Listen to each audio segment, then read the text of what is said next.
ازيك يا حاج ثروت؟ عامل عامل إيه انت؟ الله يخليك. رايق؟ الحمد لله. ايه الدنيا معاك؟ مية مية. تمام؟ الحمد لله. خلي بالك احنا عشرة من زمان، تربين سوا. على الله.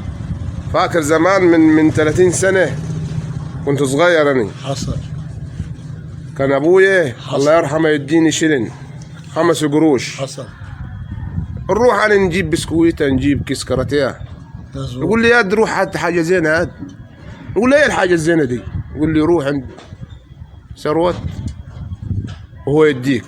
طب نيجي أنا هنا كنت تدينا اياه كمثرية، حصل. واخد بالك انت؟ حصل. بشيلني ب5 قروش، يوم كمثرى يوم تفاح.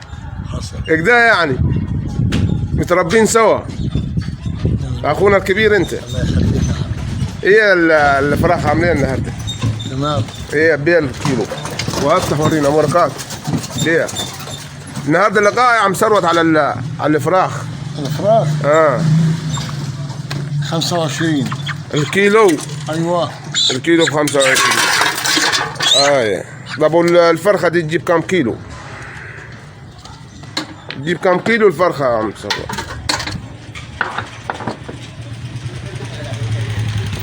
ثورة فروجة. ايوه. كام كيلو دي؟ 2%. يعني 2%. بتاعت مزارع دي يا حج. لا. طب ونسألك سؤال يا حج ثروت. تفضل.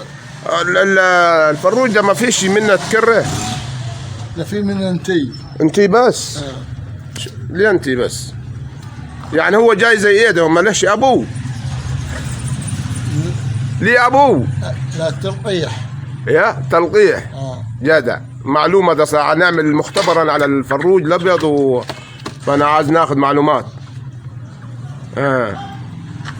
طب وليه يا عم ثروت الناس هجمت دهوت على الفراخ والفروج اللي زي كده؟ اللحمة غلت. اللحمة غلت. حدش قادر يجيبها. حصل ب 180 يا عم ثروت اللحمة. ايوه.